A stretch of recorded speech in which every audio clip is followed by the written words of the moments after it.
Moving on along, when I first fired this engine up, it seemed like that it was missing on one cylinder. I wasn't sure if that was going to be electrical or spark or fuel uh, fuel delivery.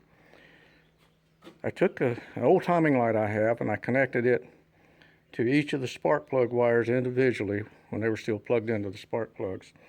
And I was getting spark on all 6 cylinders, so I discounted that being the problem. I pulled the spark plugs out and looked at them, and they are pretty fouled, pretty dark, fairly fouled. These are the way they came out of the car. One of the things I noticed, these are all auto lights except one Champion. And this one right here is that's number 2. That's in the front on the back side. That thing is a royal pain to get out. I finally rustled that puppy out yesterday, but they all look well used. The gap looks a little bit excessive. I measured it and it's right at 60 thousandths, so that's about what they're supposed to be. So the next thing to do was to test the fuel injectors. I pulled the fuel rail out. There's a stud here, a stud over there, and right there. You pull those guys out. You disconnect. There's a vacuum line that goes from here to the fuel rail. You disconnect. This is the return line that goes to the fuel pressure regulator. And this is the fuel feed line that goes into the rail. So you take those guys loose, and then you take those 4 bolts out, and you can wiggle that fuel rail up and out of the engine. Now, it may be a little bit of a trick because those injectors, they fit in the engine like this. This end fits into these caps on the fuel rail. And this end right here, these ends fit down into those holes in the intake, and this end fits into the cap on the fuel rail. Now these guys have an O-ring on each end, and there's a filter in the end that has to be dug out. This end, got a bug in here, go away. This end of the injector has what look like little snap rings. They go on like piston ring. There's a slit in one end of it, and you have to take them off like a piston ring, and then you can wrestle the injector off. I'm going to hook up the other camera and show doing that, and I'm also going to show what I did to determine that at least one of the injectors is not working. There's 2 things you do. You go through and test the resistance with your ohm meter across these 2 pins right here. And on this car, every one of them were about 14.8 to 15.2 ohms across all the injectors. If that's the only test you do, that would indicate that they're working okay. All that does is mean that the coils inside are intact. So the next thing to do is to test to see if those coils are actually opening up the valve that pulses the fuel through. And that's where mine has a problem on at least one cylinder. I've only tested 3 of them, and one of them has that problem, and I'll show that momentarily.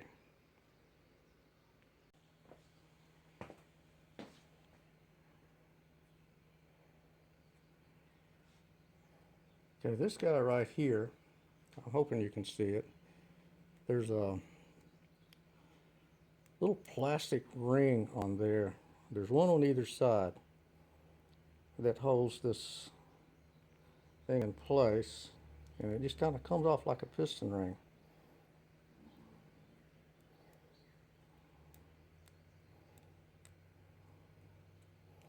You only have to take the one off. It's just like that. And then you can get the get the O-ring off.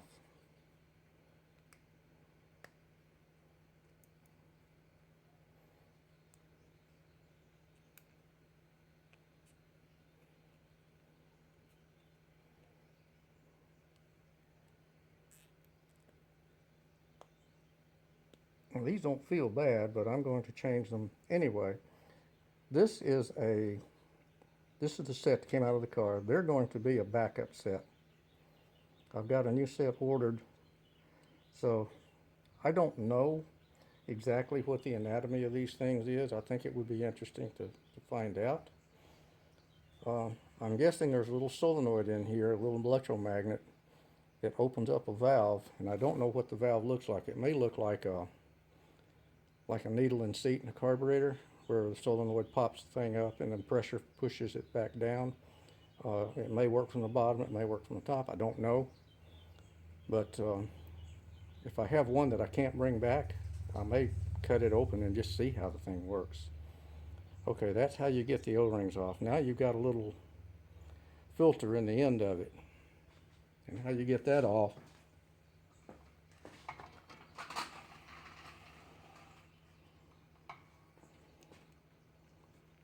is I've got a sheet metal screw in this vise right here. And you take this and you screw it, thread it into that target or that filter, and then you can just wheel that thing out. And it's in there pretty good.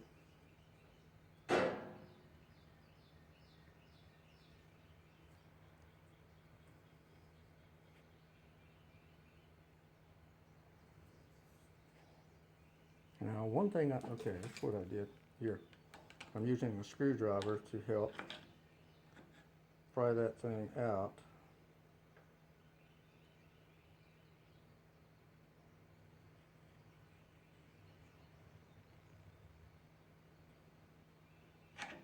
There it comes.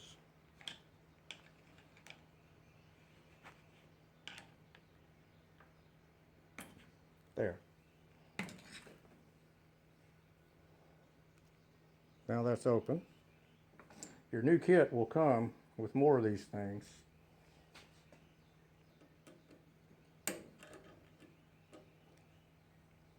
And just unscrew this from your screw, and you're ready for the next injector.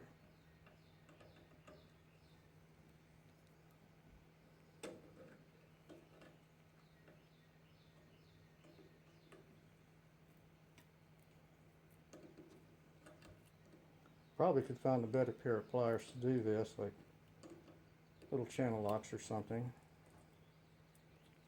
There. That's what comes out.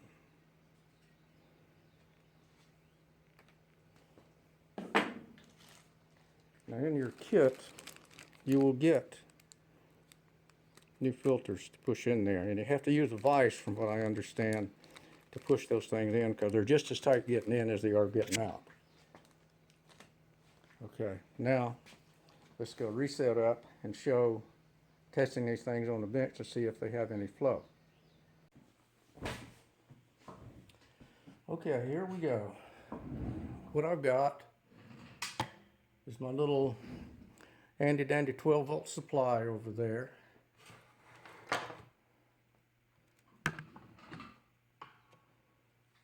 I've got a meter set on ohms where you test the resistance across the coil. If I can do this without, must be the other meter. Let's see, I've got two meters here. What I need is more stuff sitting around to be even more confusing. Let's see, where's the other test loop? There's the other test loop. Okay. Yeah, this is it. Okay, you measure across coil, 14.8 ohms, 14.7. That should be good for this one. So then the next thing, let's see, let's make sure. Yeah, I think that's showing up okay.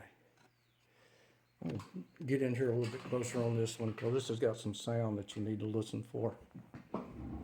I've got a little 12-volt supply hooked up over there, and it's on 12 volts. Now, a lot of people say that you don't want to turn these things on continually with 12 volts. If you're going to turn them on continually, like for a couple of 3-4 seconds at a time, run it from a 9-volt battery or run it just from 8 or 9 volts.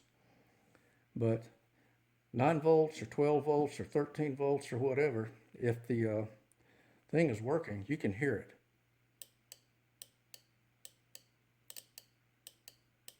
I hope you can hear it clicking. And the other thing you can do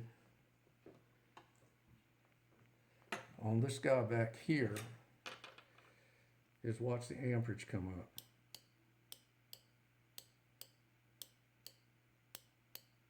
I hope that shows up. Let's see. Is that where?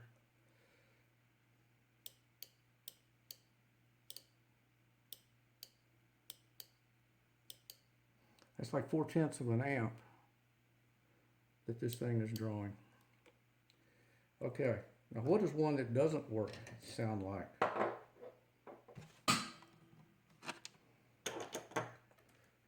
This is the one that I have determined to be bad.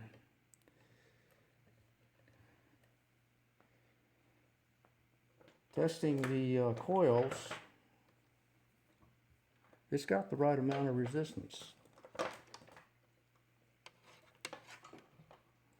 me scoot this over here in the field of view. Does that show up? Yeah. Okay. That's 14.7. That's exactly the same as the other good one. Sorry, I must be part Italian. I keep waving my arm and bumping into stuff. Okay, now there is no clicking in there. I can see the arc. You may be able to see that too, of the power going to it. There's no reaction in here. So this right here, this guy right here, at least this one was not sending fuel into the cylinder, which is likely the reason it was running on at least 5 cylinders, maybe less. I haven't tested. I've tested the 3 injectors that came out of the front of the engine. I haven't tested the 3 that came out of the back. But I'm going to follow one example. I'm going to park these things in the ultrasonic cleaner and seafoam and run them for about 2 hours. And then retest them and see what happens. If I screw them up, no loss. I got new ones ordered anyway.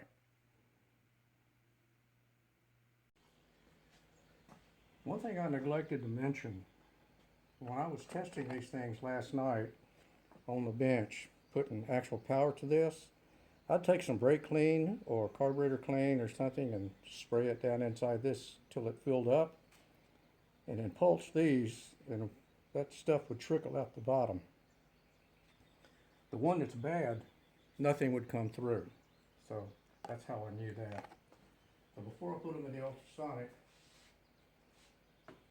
I'm going to blast these guys off and get some of the carbons off of it. So with the seafoam, he's got a little bit less to have to do, maybe.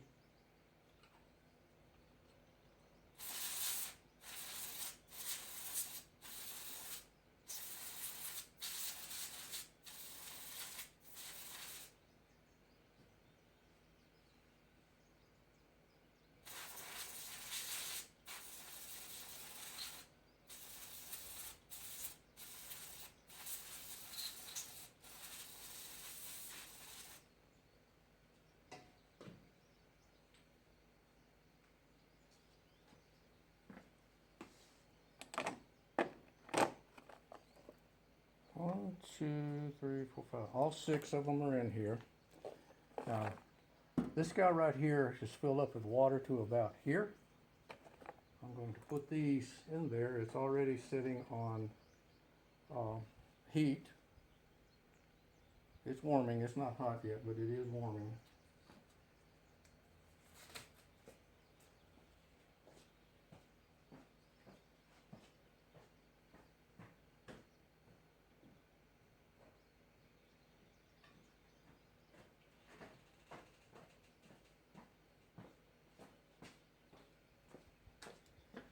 Okay, let's open up our seafoam here.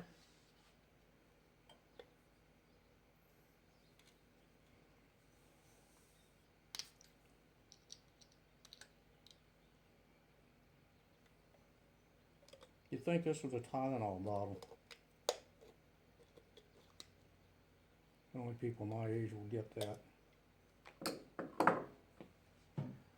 Okay, I'm gonna put this in there till they're all covered up.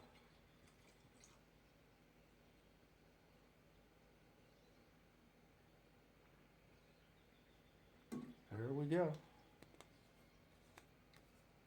I got just a smidge left in here.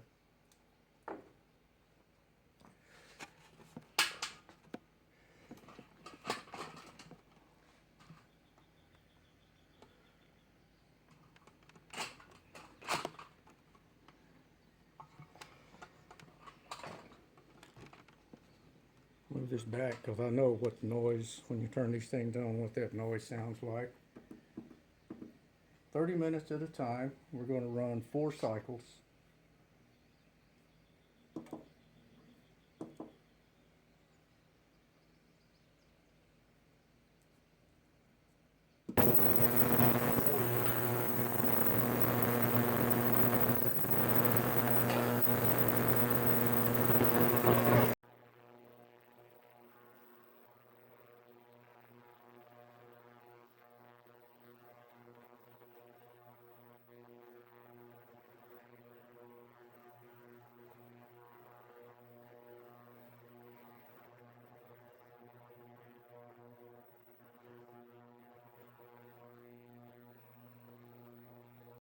Iteration 1 is finished, and you hear what I hear. Oh yes indeedy. We're at it again. Let's see, timer 30.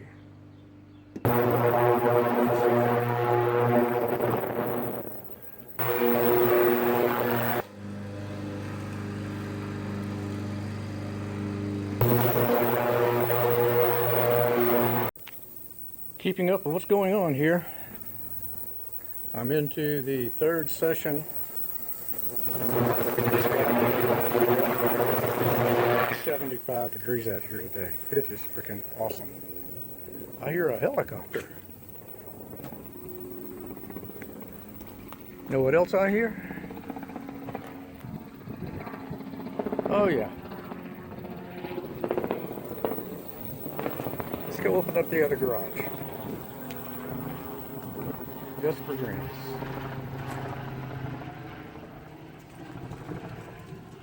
I'm going to start disassembling the inside of the Toronado and moving all of the interior pieces to back here. It's also time to do the rocker box gaskets on that motorcycle right there. Get ready to ride. Wow, with that car out of here, it just seems like I've got infinite space. Won't be long before I fill this up with new stuff.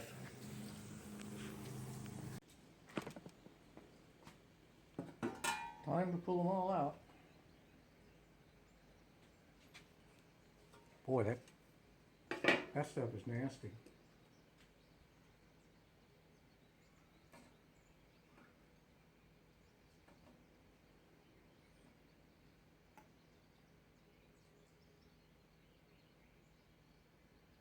I don't want to put this down on the radial arm saw, which is the MDF cover on it. So I'm going to set this over here.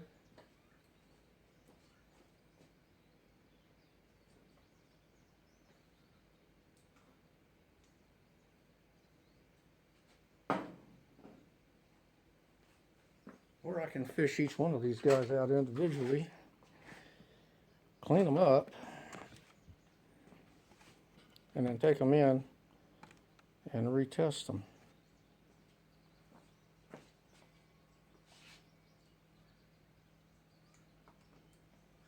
Get a clean cloth here, put these things on.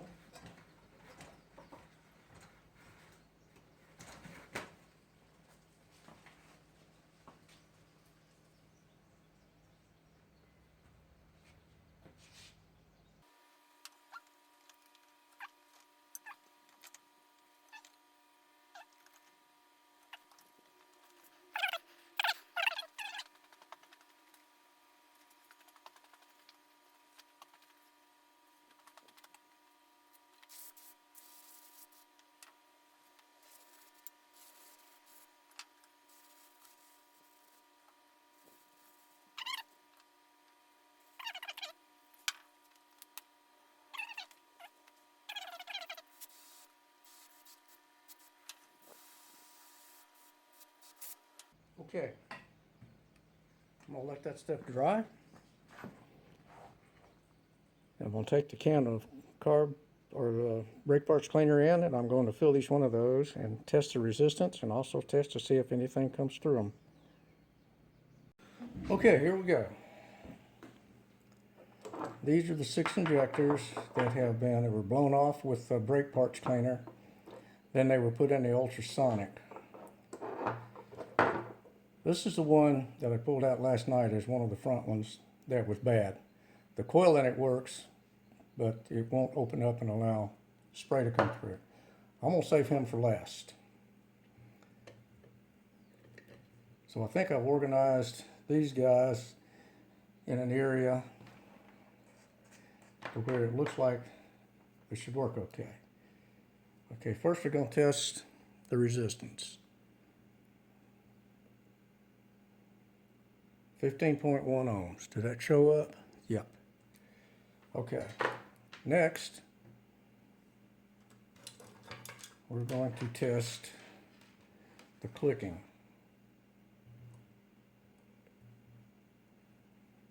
Oops, I'm gonna treat this just like it is in the car. You feed 12 volts to it and you short the ground.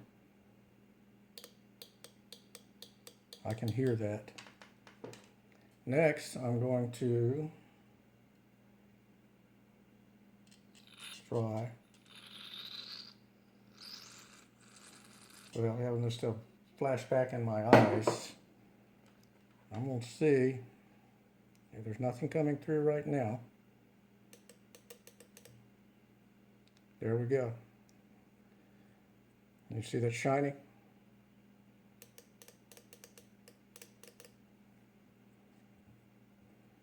So this one is working.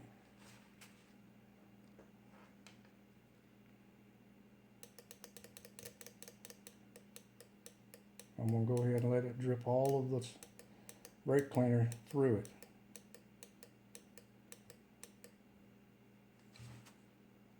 That is awesome. Okay. This one's going to the good pile. The bad pile will go over there. Number 2.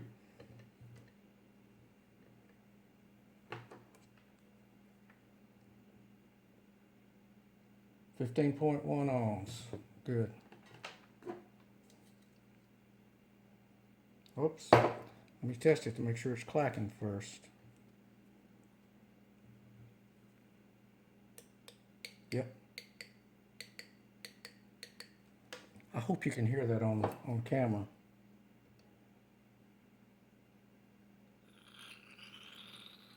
I'm real good about spraying into a closed hole, having this stuff fly back up in my eyes. Okay. Nothing coming out.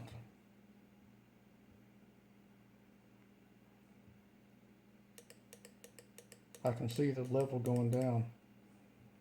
Yep, that one's working.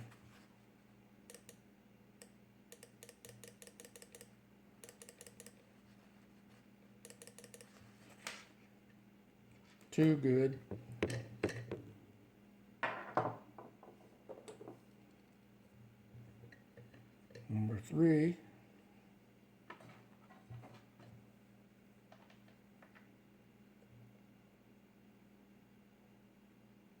That's a little high on resistance.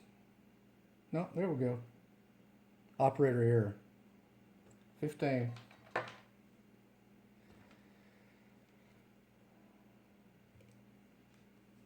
Listen for clacking. I can hear it.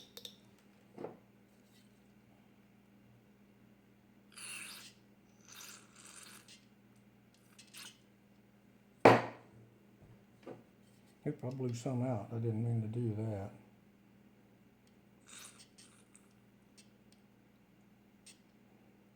There we go. I don't know if you can actually see the level in the top of that. Maybe.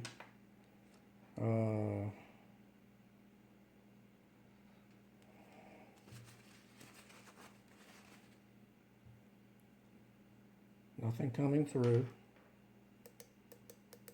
I see the level going down. Yep. That one's tripping. Awesome.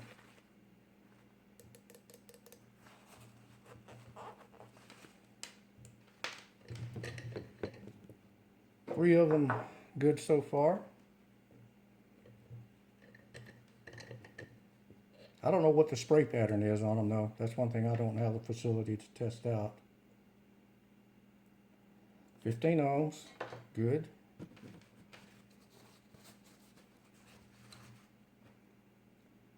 Power. Listen for clacking. Boy, that one sounds different. That's loud clacking.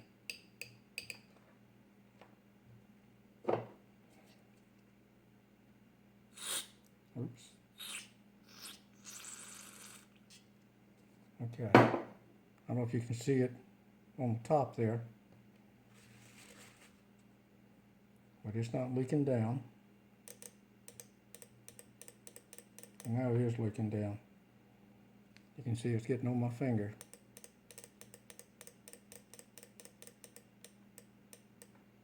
Cool. This one's working also.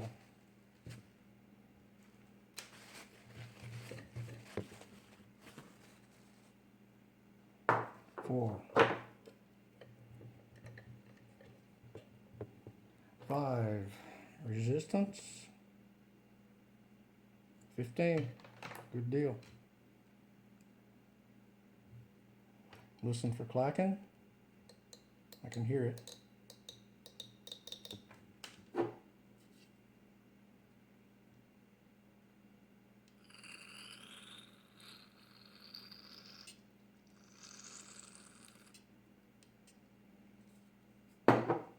There's up in the top.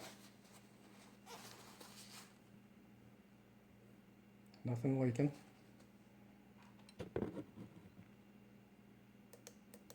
I see the level going down. Yep, it's flowing. Cool.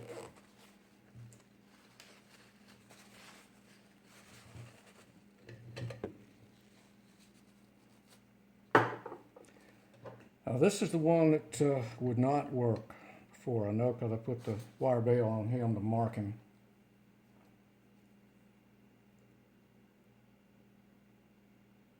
$14.9, 14.8.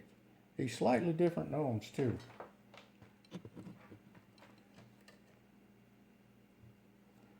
Listen for clacking. I don't hear anything.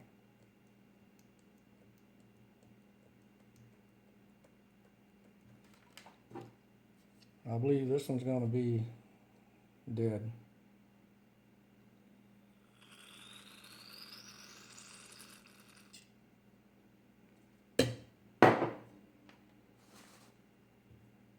Nothing on the bottom.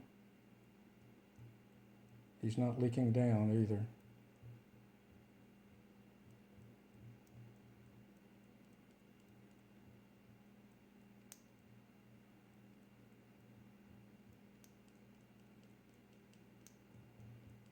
And he's pretty much toast. Let's crank this voltage up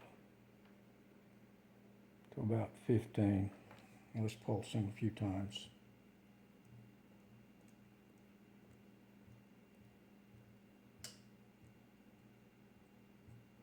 No. He's drawing over 1/2 ounce.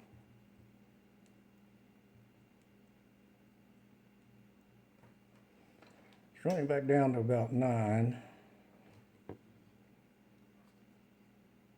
And let's constantly turn him on and then tap him.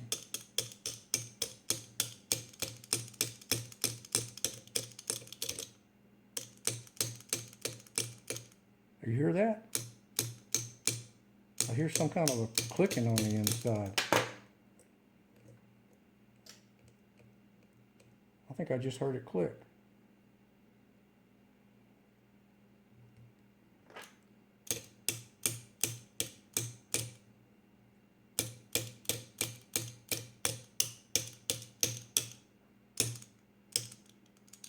Oh, it may be that.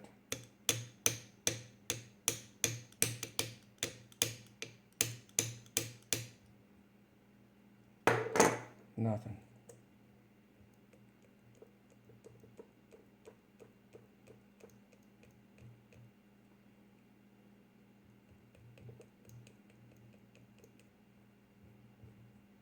Nothing coming out.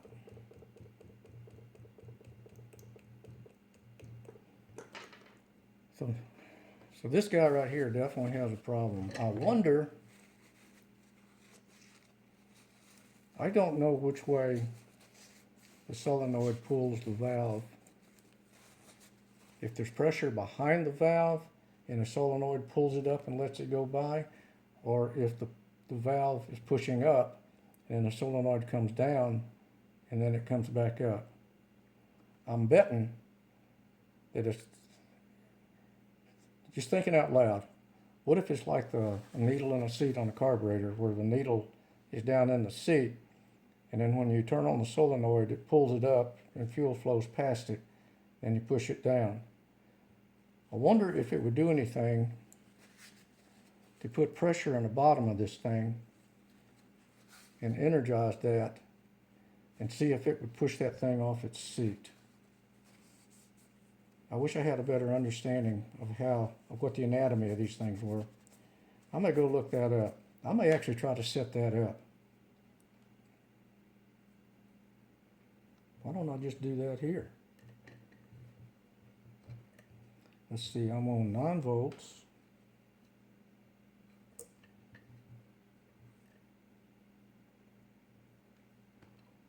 Let's put constant power on it. There's a little bitty tiny hole in the bottom there for the jet. I guess you can see that. I'm going to, oh, look at that. I saw something come out. I don't know if it ran around the side or if it came out the bottom.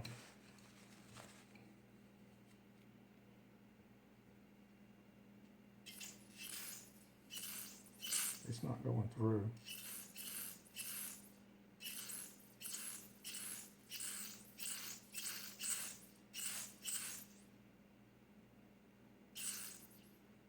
I think it's coming out the top, just running around the side.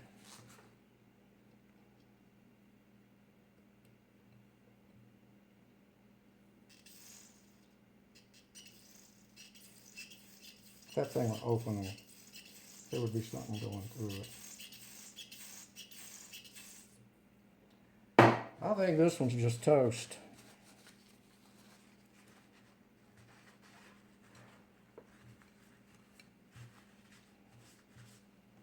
Well, you can't win them all. So the new ones will be here. Let's see, this is Thursday, March what? 14th. It'll be here either Saturday or next Tuesday. I don't know which.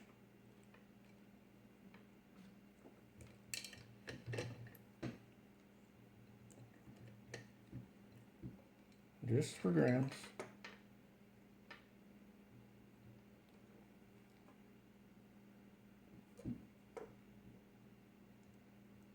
No. There's no sound coming out of that.